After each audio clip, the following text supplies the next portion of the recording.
I have just one goal. And my goal is that somehow you take away something that makes you want to make a little bit of difference to yourself and to your own contribution to this country. And I say that because it usually takes a certain trigger. It takes something to make you say, okay, I will do this. And if you don't find a way to get that, somehow you can just coast through life anonymously and tick all the boxes.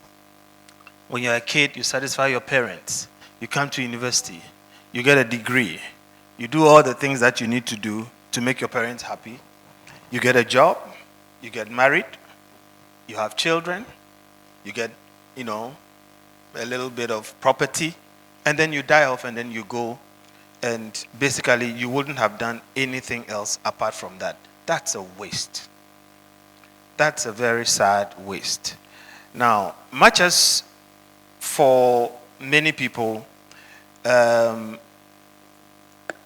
will feel like, oh, once I am able to impress my parents, impress my spouse, do good for my children, acquire a bit of property, do the normal things that everybody expects you to do, for which they will say, well, you did okay. As long as you can get that, you should be fine, or you think you will be fine and you'll be happy with yourself. Definitely, if you go to your family meeting, they will not say you are a failure. That is exactly how our society collapses. And that's what I want you to understand. That search for total safety and to just tick these boxes that other people have set and to just satisfy them, at the minimum, get a pass and then get out. It's exactly how societies collapse. Today, you know about North Korea, right? So there's North and there's South Korea. And in one of the countries, you have a lot of prosperity. In the other country, you have absolute misery. And for those who have been there, they say you can't imagine it. Absolute misery. They have whole roads without traffic. And the place is ruled by one man and his family. Now, one people, one land, one location, one everything. But in one case, somebody managed to take over the whole country. And the people could not stand up to him to force him to do what they want him to do. So he makes them do what he wants them to do. And they live a miserable life. That is what happens to a society of people who do not decide that they are going to take it upon themselves to engineer the society they want. So the first thing is to let you appreciate that at the end of today, I am hoping that something clicks and you make the decision that you will be more significant in this lifetime than just checking those boxes. That is what George Ayittey represents. So Professor George Ayittey was an economist of international repute. He could have had a cushy life. He lived and worked in the US. He was driven out because of the coup situation we had here. But even though he could have checked out and checked all those boxes, lived a comfortable life and done all the things that I'm talking about, he had this burning passion to do something to impact the world, starting from his country, Ghana. And that's the first thing I need you to know about George Ayittey. I am here because as we lose the George Ayitteys of this country, even I am old. Soon we will be going, those of us who are speaking up and down and doing all kinds of things. All right? We need to find people to step in this space. And if we do not find people to step in this space, do not take it for granted. You might find yourself one day under a dictator, and it will not be pretty. If you think it's far from you, don't. Because this country has had more dictators than we deserve. This is the country that birthed, schooled, and developed the greatest African of the last millennium, Kwame Nkrumah. At the end of the last millennium, a vote was taken. Many people across Africa voted. Who is the greatest Africa of the last millennium? Nelson Mandela came second. People across Africa said Kwame Nkrumah of Ghana was the greatest African of the last millennium. This is the country that birthed him. The point I am making is this. Even if you come from the country which does that, you will learn quickly that even in Kwame Nkrumah's time, we overthrew him. We overthrew the greatest leader we've ever had. And I'm not one of the people who worship Kwame Nkrumah, no. He wasn't such a great leader if you analyze him very well. But he's the best we had.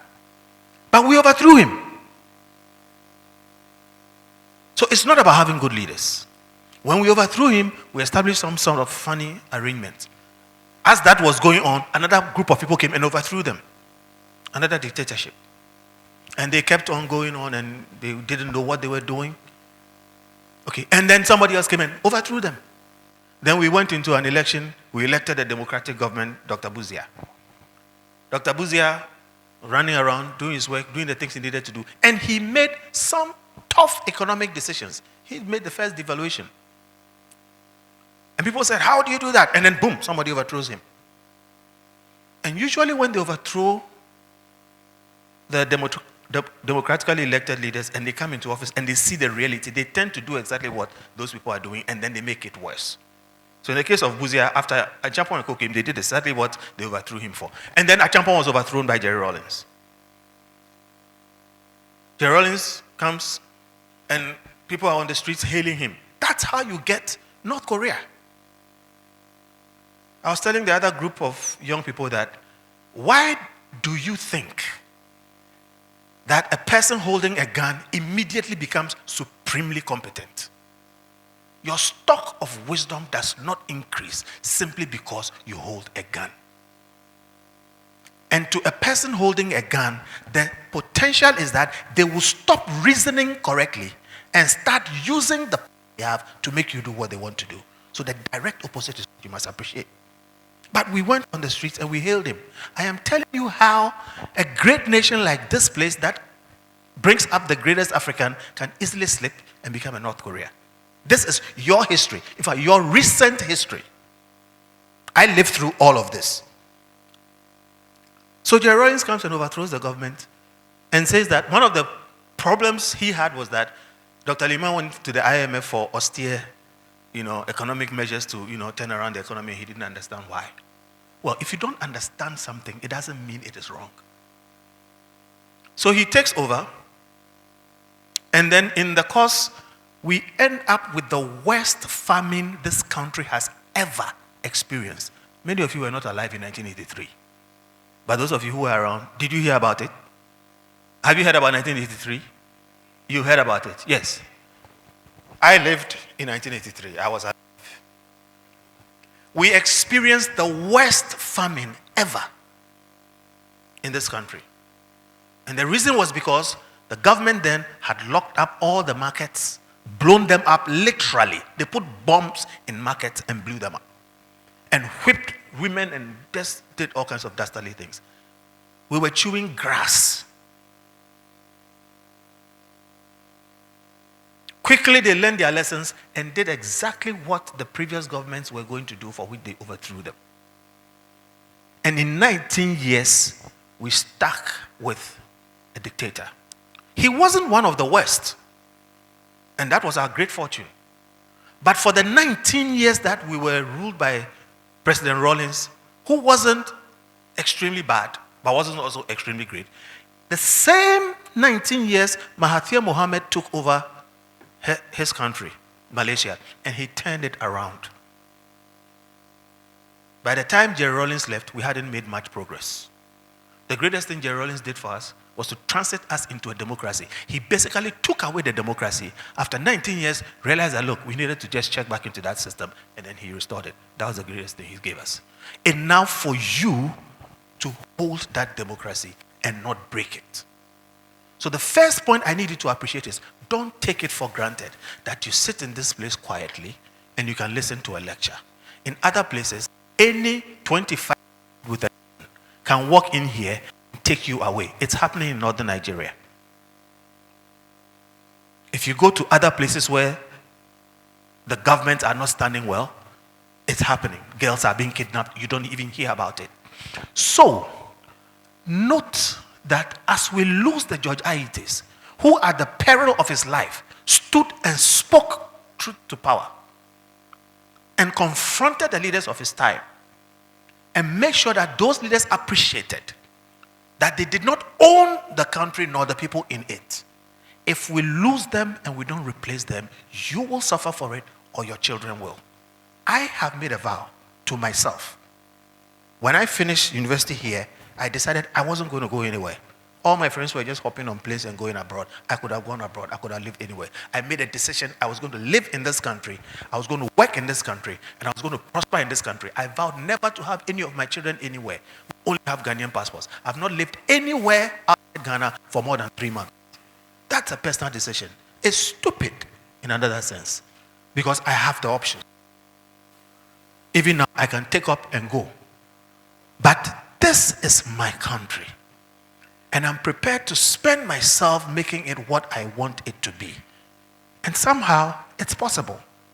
I absolutely enjoy living in Ghana. And I think it is a great country. The Kwame Nkrumah, who became the greatest leader across Africa, was born in Nkrofo. Even today, if you go to Nkrofo, it's a sad village. Who has been there before?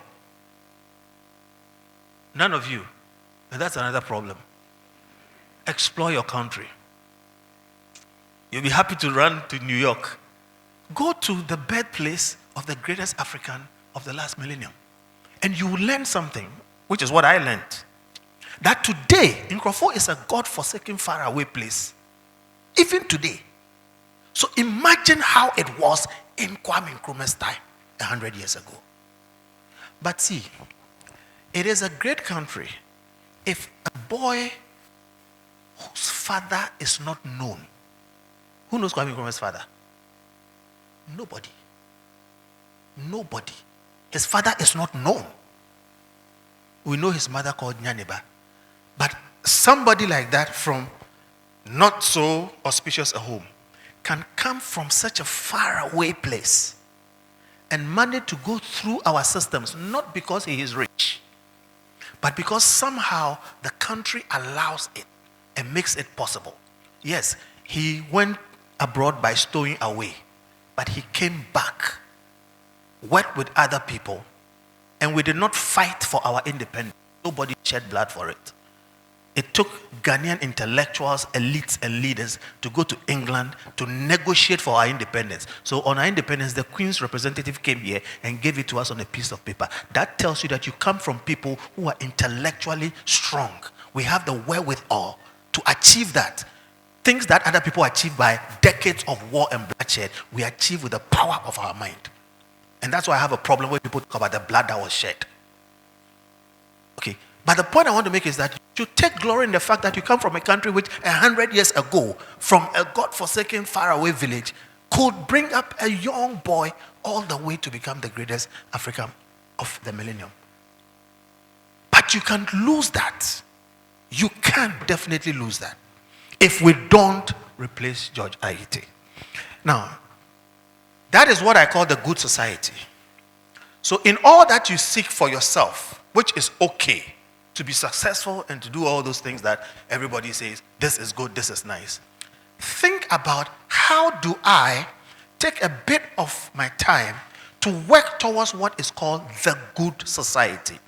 The good society is society which helps you to achieve more than you can achieve by yourself.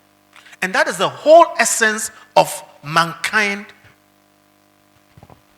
in modern times. Or let me put it differently. what I was explaining to the other group that the difference between us and animals is that we are smarter than animals. We are not stronger, we are not taller, we are not faster. Okay? I mean, a simple cow is 4 times an average human being. The reason why you can control that cow or a horse is because you are smarter. Even dogs can overcome human beings. The reason why we control them is we are smarter. Okay? But if you face a lion alone, your brain power may not help you. If you face a cheetah alone, it will outrun you even if you have 3 brains. The way human beings have been able to dominate creation and grow is by gathering ourselves into society. And then organizing ourselves to do for us as individuals more than we can do for ourselves alone. So I give the example that, you can't dig a gutter from your house to the sea. But every day you take a bath, the sewage water washes out, goes into a gutter, and runs into the sea. That's a municipal sewage system. You can't go and connect your electricity from Akosombo or distill your water from Pong and pipe it into your house. So you have municipal systems. You can't have your own Ghana army. So there are things that gathering as a society, the society is able to do for us and we can't do for ourselves alone. But we must be very careful in doing that. Because immediately we go into these organizations of society and groups to do for us things we can't do for ourselves, it is very easy for somebody to take advantage of that and become a dictator over you. Which is why you must be consistently vigilant to make sure that whoever seeks to be a dictator over you does not succeed. Because they are not better than you. And they do not have a right to rule over you. It is what John Locke explained in the social contract. That I want you to be a policeman to carry a gun so that you can apprehend a criminal trying to rob me. If you alone do not carry a gun to take care of 200 of us here, all of us will have to carry guns, 200 of us. And if you want to know what the proliferation of guns do, check the US. It means anybody with a tantrum, you get annoyed, even when you would have slapped the person and then ended up in the fight, finished, got home, you just pick a gun and shoot the person and they die. So you create municipal security systems and you give that guy power to hold the gun so that all 200 of us will not hold a gun. It does not give him a right to point the gun at you and threaten you. And if he does that to anybody, not you, you all should get together and stare him down and tell him to knock it off. And if he does not, all of you take the gun away from him. That's what you do to your leaders. And that's what was organized in this 4-year democracy. We go around and vote again. But that also does not mean you go back and you sleep for 4 years. You have to consistently and constantly confront the man with the gun, because that gun has a purpose. The fact that it gives him a certain leverage over you does not mean he has authority to use it how he wills. So George Ayittey will tell you, you need to confront the dictators. You need to confront the African elite who are destroying Africa. Because it is not their Africa, it is yours. And they will destroy it exactly to the limit you allow them. So think about the good society. The good society, if you achieve it, is what will make the boys from the village capable of getting even public education and rise to the top, become great. And when they become great, you will benefit. I remember some time back when I started traveling, even through Africa, when people realize you are from Ghana, the only thing they remember about Ghana is Kwame Nkrumah. And then later it's Abedi Pele. And there were a number of times people were happy to see Ghanaians because of Kwame Nkrumah. Everybody loved Kwame Nkrumah. He's the only Ghanaian they knew. And he represents all kinds of things for them. My point is, in a good society, if you create these systems which allow everybody to come up, you benefit too.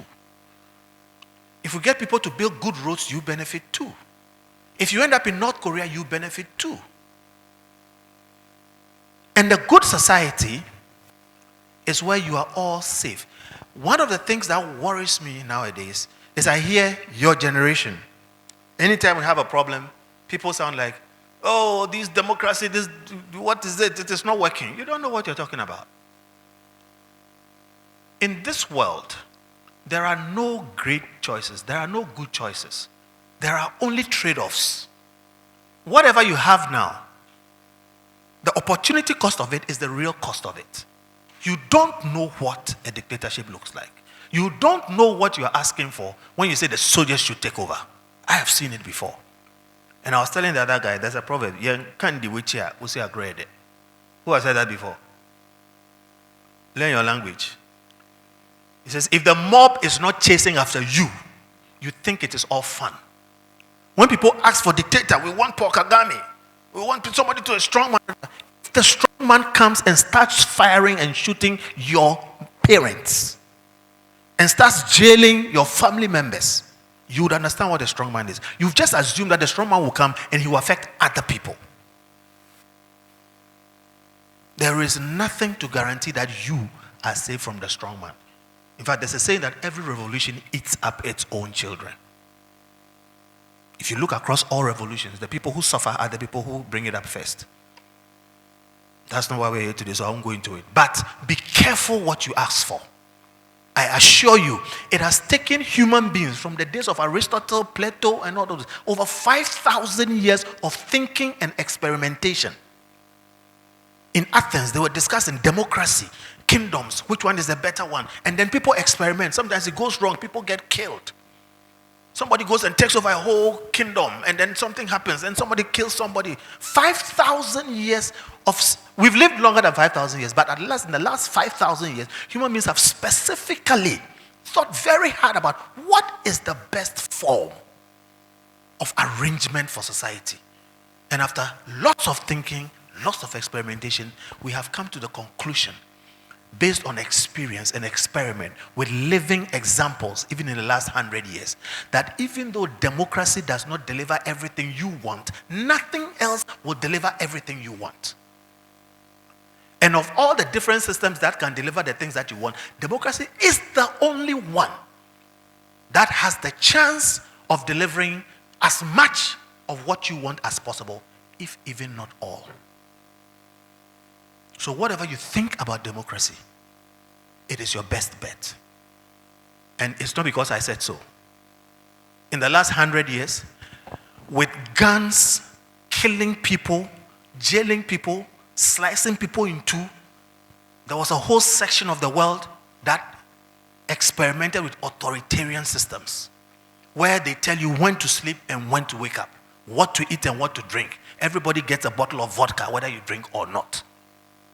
And even though they are a very great country, the Soviet Union, Russia, and all its satellite countries, they ground themselves into utter poverty. And in another place, another experiment was going on. A group of loud, crazy people who many people like to insult. They are immoral. They don't know what they are about. They don't have... They simply practiced market-based economic systems, regardless of what you think about them, whether you respect them or not, whether they are gay or they are not, whether they are respectful or they are not, whether they are loud or they are not, whether they are whatever they are done. They have experienced the greatest levels of economic prosperity known to humankind. And it's not because they were special. In that particular country, and I'm speaking of the USA, it's a country where people from every corner of the world gather. If you want to see chaos, put people from different cultures, different countries, different languages, different attitudes, and put them together. You'll see chaos. But in the one country where you have that replicated in a living experiment, they have achieved the greatest levels of human prosperity. And the single thing that is different about them is that they respected freedoms and markets. Only a fool insists on learning from his own experience. Only a fool insist on learning from his own experience. Experience is not the best teacher, it's the cruelest teacher. Because it will teach you the lesson by making you experience the punishment. But the lesson was supposed to make you avoid the punishment. Experience will teach you the lesson by making you experience the punishment. So if you want to learn by your own example whether a gunshot can kill you or not, you can try it. You will learn it. But maybe if somebody was shot and he died, you should take a cue that could happen to me too. So you don't use your own experience, you learn from that, you avoid that, and you move on. So whatever you say about whoever, the examples are there. So you need to learn them, find them, and then work towards building your own great society. It's not easy, but it is doable. Somebody has to do it, and that person is you. So look for the good society. That is what George Ayittey did. And regardless of where he was, he still did all he could to affect it. And indeed, he affected it. To be useful. So I heard somebody says, where do you start? How do you start? For you to do that, there are just a few things. You need to be educated. And then you need to be enlightened. That's the first thing. Look, I don't mean to sound some way, but your humanness is enhanced by education. All due respect to people who may not have education. A lack of education limits you as a human being. So you need to be educated. But education is not the end. You need to be enlightened. Getting through school is schooling. You can go through school and not be educated. You pass all your papers and still be useless. So you are getting through school, which is why in your class, some people finish the course and they don't know what they did. So get through school. That one, you are checking the box. That's fine. But get educated. When you learn to pass the exam. But when you finish, learn to know the stuff. That's education. When you are educated, it doesn't mean you are enlightened. Anybody who is educated who does not have empathy for other people lacks enlightenment. What education does is open your mind to be able to appreciate the reality of other people. So get enlightenment. If you are somebody who disrespects everybody, you lack enlightenment. Get enlightenment. There are many uneducated people in our villages who are very enlightened. They are not lettered. They don't have degrees, but they have wisdom. They are enlightened. So get educated. Otherwise, you can't be useful to yourself or to your society. But also get enlightened. That is what makes you think twice. When you become a minister of, say, education, and the first thing you think about is to use the money to buy a V8, sit inside, and go and visit village schools where children have to swim to go to school. If you're enlightened, you don't do that. You would give up that V8 so children don't swim to go to school. So that's enlightenment. So be educated. Be enlightened. And bring it to bear on your society, like I have said. And you bring it to bear on your society first by being part of the thinking. How do we get this place to be better? By being connected to your environment. What is going on around me? How can we make it better? And then figuring out based on your education how that can be done. And in every situation, you will come across the leaders. It is required of you, if you want to be part of a good society, to now start engaging with the leaders, to give them the benefit of your information or education. And that means you have to be prepared. George Ayittey was prepared and he was a master of his game. And when it comes to education, you can learn anything. Anything. I was explaining how calligraphy was useless but changed the world. So whatever you are learning is fine. My first degree is in geography. And I've waded through over 10 different disciplines. Now I'm a lawyer. Whatever you are studying is fine. But I give this advice always. In trying to be more useful to your society, there are two subjects that I always encourage that you add. Those ones, don't learn them because of an exam. Learn them to know them yourself. First is economics. Study economics to know it. Because economics teaches you how and why people make the decisions and the choices they make. Ultimately, they are all economic. And it also shows you and explains to you why things are the way they are. And when you are, not when you are done, as you do that also, study history. Your own history and other people's history. History is my favorite subject now. I read everybody's history, European, and I've learned a lot of things. But I also learned that history is always the point of view of someone. So if you just read history as it is written, you will not learn the truth. You will learn somebody's point of view. So in trying to study history, read every side and use multiple sources. And then come to your own conclusion about what the truth is. So the history of Ghana, for instance, is the point of view of Kwame Nkrumah. But if you read across, beyond Kwame Nkrumah, and many more things, you will come to know that Ghana does not have one hero. We have very many heroes. From Corwin Sensei, Mensa Saba, the Kesley Hayfords, many who did amazing things. And Kwame Nkrumah is one of the ones who came in the later stages. It is useful for you to learn it yourself. And hold no allegiance to any section. Only hold allegiance to truth and facts. Hold no allegiance to anyone, any party, or any viewpoint. Only hold allegiance to the truth and facts. And when you hold allegiance to the truth and facts, that water runs downhill. No matter how old or how experienced or how great that minister is, if he tells you that water runs uphill, you tell him, yes, sorry, sir, but you're wrong.